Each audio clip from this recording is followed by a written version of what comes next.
สบายดีสวัสดีพ่อแม่พี่น้องมานี่พรเพชรจะมาเฮ็ดคอนเทนต์เนาะ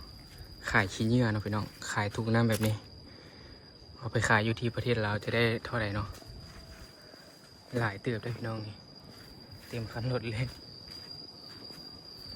เดี๋ยวหารุ่นมึงว่าสีได้จักพันเนาะพี่น้องเดี๋ยวไปรุ่นกันได้เป็นประเภทแต่ขี้เหงื่อประเภทตุกน้ำเนาะพี่น้องเนาะเดี๋ยวไปเบิ่งไว้อยู่ลาวได้เท่าไหร่เนาะสวัสดีพ่อแม่พี่น้องบัตรครูสุขุนเนาะวันนี้พรเพชรจะลองไปขายขี้เหงื่อพวกเราพี่น้องเนาะไปขายตุกน้ำเนาะอยู่ที่ประเทศลาวว่าจะได้ราคาโลนึงเท่าไหร่เนาะพี่น้องเนาะเดี๋ยวไปรุ่นมันกันเด้อพี่น้องเพราะว่าขี้เหงื่อนี่มันหลายเนาะแต่ว่าพรเพชรคิดว่าน่าจะบ่เป็นราคาเนาะพี่น้องเนาะ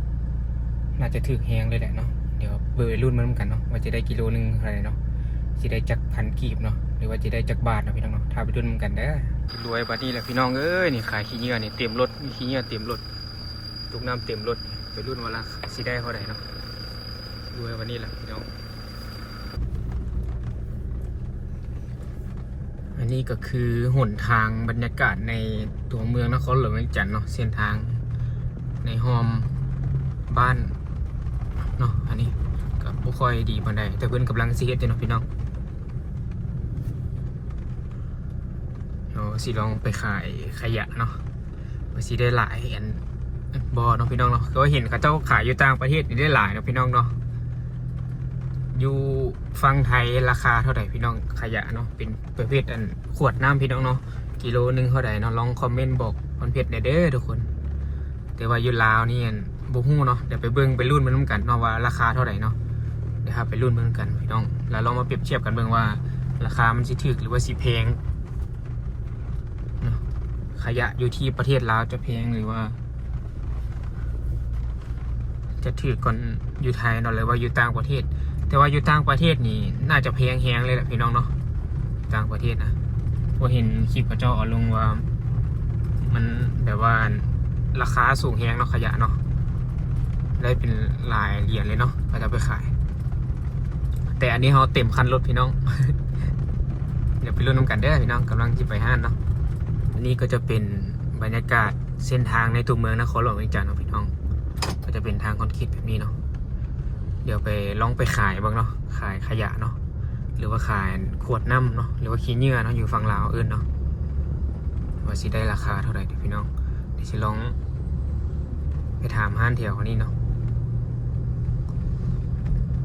ก็เห็นห้างนึงอยู่แถวนี้เนาะพี่น้องสิลองไปขายบ้างเนาะ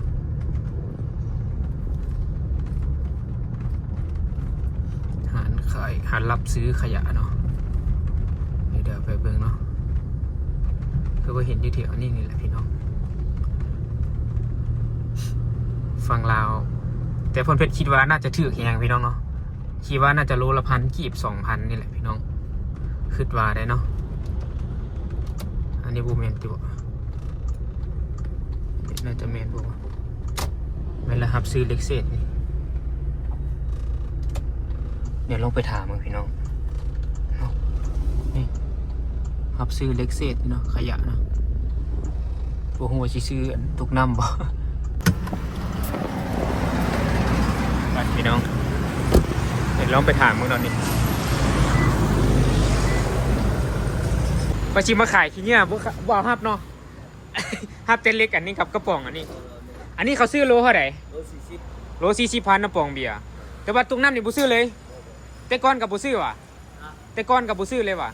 ตะกี้ซื้อโลเดี๋ยวนี้มันเท่าไหร่แต่กี้ซื้อโลเท่าไหร่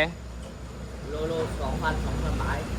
เดี๋ยวนี้เท่าไหร่โอ้เป็นอย่างเขาบอกมันบูมีบอลฮับแล้วว่ะงานเขาปิดแล้วแสดงห้านอื่นกับบอกว่านี่มีห้านอื่นบ่แถวนี้เดี๋ยวลองไปถามเบิ่งขอบใจ เขาบุซื้อเนาะพี่น้องเนาะตุกน้ำนี่อันนี้เป็นคนเวียดเนาะนายเขาครับซื้อนี่ครับซื้อเล็กเศษแต่ว่าตุกน้ำนี่เขาบูซื้อพี่น้องเดี๋ยวลองไปถามห้านอื่นมันก่อนเลยลองถามห้านอื่นมันก่อนเพราะห้านนี้เขาบูซื้อพี่น้องเอ้ยเขาบูซื้อพี่น้องบูมีราคาเลยเนาะแต่ก่อนที่ผ่านมาเนี่ยเขาซื้อโลละ1,000 กีบหรือว่า2,000 กีบพี่น้องเนาะกับ บ่กี่บาทของน้องๆน่าจะบ่ฮอดบาทสำหรับพี่น้องเดี๋ยวลองไล่พวกน้องเดี๋ยวแป๊บนึงเด้อเดี๋ยวสิลองไปหาห้านอื่นมึงก่อนนะมาขอรับซื้อบ่พี่น้องก็คือเขาเจ้าบ่ซื้อเนาะพี่น้องเดี๋ยวเราไปถามห้านอีกห้านมึงเนาะอยู่ข้างหน้านี่แหละพี่น้องเดี๋ยวจะไปถามมึงเนาะว่าเพิ่นสิซื้อบ่ เดี๋ยวไปเบิ่งเนาะพี่น้องเดี๋ยวสิลองไปถามขายเบิ่งเนาะว่าเขาเจ้าสิซื้อบ่เนาะพี่น้องเนาะรับซื้อเด็กเศษว่าซั่นแต่ว่าบ่ฮู้ว่าเขาสิเอาบ่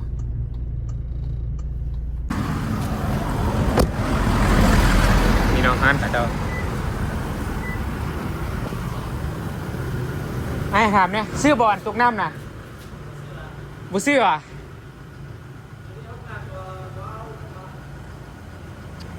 มีแต่ทีมอย่างเดียววะพวกอันขอถามเนี่ยปกติอันซื้อรู้เท่าไหร่ปกติอันซื้อรู้เท่าไหร่กระเจ้าบ่ซื้อพี่น้องเนาะปกติอันซื้อรู้เท่าไหร่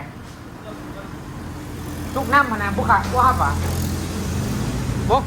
ขวดเบียร์ได้บ่าวะ คนเราเอา คนเล่าเอาอ่ะยุ่ใส่ไม่ดีเลย ไอ้เป็นคนเบียดวะบ่เอาเลยบ่แก้วเบียร์ก็บ่เอาวะแก้วเบียร์ คนเบียร์ แก้ว เอาแก้ววาว โอเคเอาขอบใจบูซื้อเลยเนาะอันห้านคนลาวอยู่พุ่นวะบ่อนใดบอกน้องเน่ห้านนี่ก็บ่เอาเนาะพี่น้องเนาะห้านนี่ก็บ่เอาเพิ่นว่ามีห้านคนลาวรับซื้อเนาะแต่ว่าบ่ฮู้ว่าโลเท่าใดเนาะพี่น้องเนาะอันนี้เพิ่นอันสิ่งที่เพิ่นซื้อเนาะน่าจะเป็นพวกอันสายไฟเป็นพวกหม้อไฟเป็นพวกแอร์เก่าอหย่างเนาะนี่เนาะเครื่องที่เพิ่นซื้อเนาะแต่ประมาณนี้แต่ว่านี่ของเฮานี่เพิ่นบ่เอาเนาะพี่น้องเป็นตุกน้ำนี่ บ่มีราคาเลยเนาะพี่น้องโคตรแปลกเลยพี่น้องเอ้ยตุกน้ำบ่มีราคาเลยห้านที่2แล้วพี่น้องเอ้ยเพิ่นบ่ฮับคือกันเนาะห้านนี้ก็เนาะเพิ่นเอาแต่ปองเบียร์เนาะปองเบียร์ที่ว่าเฮาแกะแล้วกินหั่นนะเพิ่นเอาเนาะแต่ว่าอันนี้เพิ่นบ่ซื้อพี่น้องเป็นพวกตุกน้ำนะนี่เนาะโอ้โหเดี๋ยวไปเบิ่งห้านใหม่เนาะพี่น้องแต่รุ่นห้านที่3เนาะแต่ว่ายินอ้ายเพิ่นว่าอันนี้เป็นคนเวียดหรือว่าคนจีนนี่แหละพี่น้องเพิ่นอ้ายเพิ่นว่ามีห้านคนลาวอยู่เนาะที่ว่าเพิ่นซื้อเนาะแต่ว่าเฮามา2ห้านนี่มีแต่ห้านคนเวียดเนาะพี่น้องเดี๋ยวเราไปรุ่นมันกันเนาะที่ไปซอกเบิ่งห้านที่3เนาะว่าเขาสิซื้อบ่เนาะพี่น้องไปเดี๋ยวเราไปซอกห้านรับซื้อเล็กเศษเนาะพี่น้องเนาะหรือว่าซื้อตุกน้ำเนาะซอกเบิ่งอันนี้พร้อมด้วยกับเป็นครั้งแรกเนาะที่ว่ามาขายเนาะเพราะว่าเห็นในต่างประเทศว่ามันมีราคาเนาะพี่น้องเนาะแต่ว่าก็ลองกันแบบว่าตุกน้ำนี่เป็นตุกน้ำที่เขากินเองแล้วเอาลองเอามาขายบ้างเนาะพี่น้องเนาะนี่เราก็คือเต็มหลังรถเลยเนาะเลาะขายบ้าง เลาะขายเบิ่งเขาสีหับซื้อบ่เนาะพี่น้องราคาแต่2ห้านนี่เขาบ่ซื้อเลยเนาะบ่มีราคาเลยพี่น้องซ้ำกับว่าเป็นขยะเนาะแบบว่าเป็นขี้เหงื่อแบบว่าบ่มีราคาเลยเนาะหกเลยเนาะพี่น้องเนาะเป็นแบบมันย่อยสลายเองบ่ได้พี่น้องเป็นพวกตุกน้ำแบบนี้เนาะก็เลยว่าอยากเอามาขายลองเบิ่งเนาะแบบว่าเฮาบ่ได้แบบว่าจะหวังเงินอย่างดอกพี่น้องแต่ว่าอยากเอาความหมายว่าเอามาทิ่มบอนที่มันนั่นเทินจังไหนบอนที่มันเขาเจ้าเอาไปรีไซเคิลเนาะพี่น้องเอาไปแบบใช้ประโยชน์ได้เนาะคันเอาไปทิ่มสะทรายกับมันจะเฮ็ดให้สิ่งแวดล้อมบ่ดีเนาะพี่น้องเนาะทิ่มขี้เหงื่อสะทรายเนาะเพราะต้องทิ่มเป็นบอนเป็นมองมันเนาะพี่น้องแต่ว่าคันว่าเขาบ่รับซื้อเนาะพรเพชรก็จะเอาไปไว้บอนที่ว่าเขามาเก็บขี้เหงื่อเนาะพี่น้องเนาะบางเทื่อเพิ่นนั่นผู้ที่ว่ามาเก็บขี้เหงื่อเขาเจ้าจะเอาไปรีไซเคิลใหม่เนาะพี่น้องเนาะแต่ว่าอันนี้เขาอยากลองเบิ่งเนาะว่าเพิ่นซื้อเท่าไหร่เนาะไปเดี๋ยวซอกห้านมันก่อนเด้อพี่น้องเดี๋ยวซอกเบิ่งพี่น้องเนาะคันชื่อบ่ผิดคือว่าเห็นอยู่แถวนี้แหละห้านรับซื้อขี้เหงื่อเนาะพี่น้องเนาะห้านรับซื้อเล็กเศษเนาะเดี๋ยวไปเบิ่งก่อนเด้อพี่น้องมีบอกว่าบ่ชื่อปานใดนะโอ้โหเพิ่นซื้อบ่คือว่าอยู่แถวนี้เนี่ย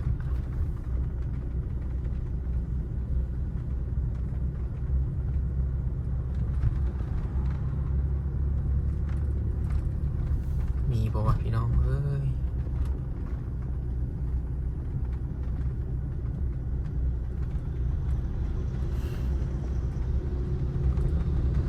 ซอกเบิ่งหานเด้อพี่น้องมีบ่วะ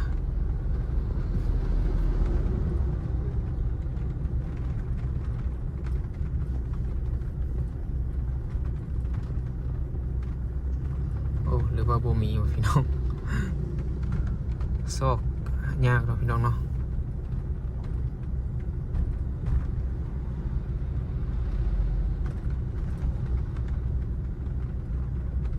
เดี๋ยวแมนบอกว่าเดี๋ยวเบิ่งก่อน น่าจะแมนบอกว่าน่าจะแมนเนาะพี่น้องเดี๋ยวถามมันก่อนเพิ่นฮับซื้อบ่นี่น่าจะฮับอยู่เนาะพี่น้องฮะนี่เดี๋ยวหารุ่นมึงราคามันสิได้รู้ว่าได้เนาะ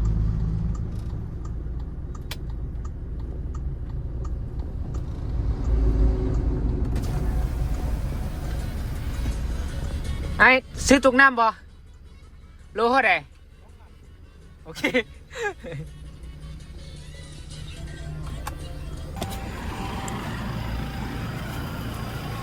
พี่น้องเพิ่นซื้อโล2,000กีบพี่น้อง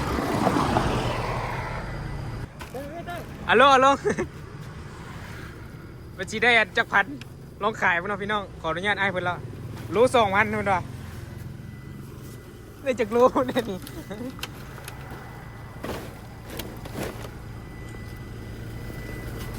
เดี๋ยวบางอันกับโบแมนอันนั้นขี้เงี้ยไอ้ขี้เงี้ยอันนี้แมนเบิร์ดอันนี้โบแมนแมนเบิร์ดอันนั้นแมนเบิร์ดเอาได้จากรูจากรูหันไป10 โลว่ะดิโอ้10 โลแล้วนี่อันเฮาเทเอาถุงยางได้ป่ะเทออกให้เฮาเอาถุงยางคืนบ่ไปใส่อันนี้ได้10 โลได้20,000แล้วได้พี่น้องพอไปถามมันลายห้านเขาบุซื้อก็คิดว่าโบอันนั้นเอาละมีราคาอยู่พี่น้อง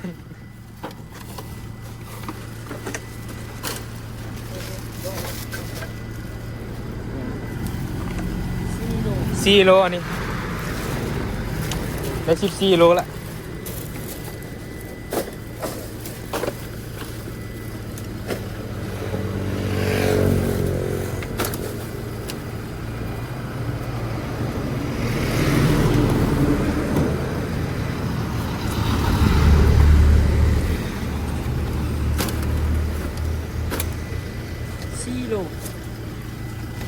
4 โลอีก มันสิรวยแล้ววะนี่เตรียมรถนี่เอามาขาย เดี๋ยวมีป่องนั่นนะ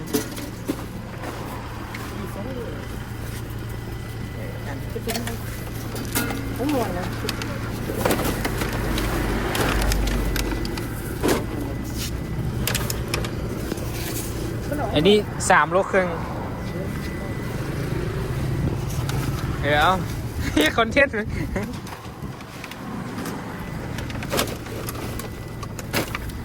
เฮ้ยแลนดู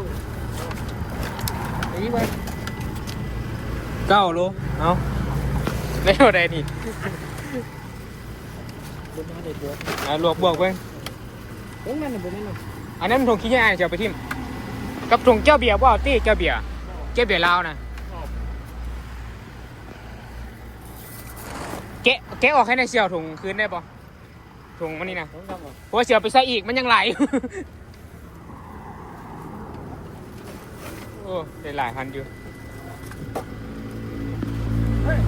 อันจ้อยเอาไปส่งโรงงานว่ะมีโรงงานว่ะไปห้านั่นแถวนั้น2 ห้านมุ้ยไผ่ซื้อเขาบุซื้อไปท่าน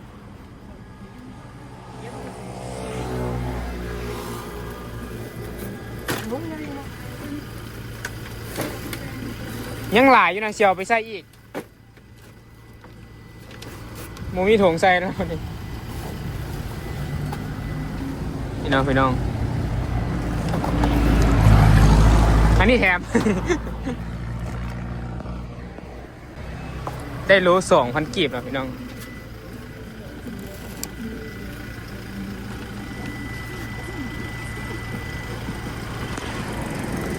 ไอ้อันเขาถามเนี่ยคัดเป็นพวกอันปองเบียร์จ้อยซื้อรู้เขาได้ปองเบียร์โดย 35,000โอ้ป ปงเบียร์นี่มีราคาเนาะ แต่อันนี้บ่มีอยู่แต่ว่าราคาถูกไงพี่น้องคิดเนี่ยหลายเนาะอันนี้เป็นพวกเล็กเศษเนาะถ่ายคลิปเลยเด้อ ไม่จะพัดดิโอเค เดี๋ยวเอาถุงมาหนึ่งก่อนได้54,000กีบเนาะพี่น้องนี่เงินเนาะได้หลาย ได้ข้าวเปียกถ้วยหนึงอยู่ นี่นะพี่น้อง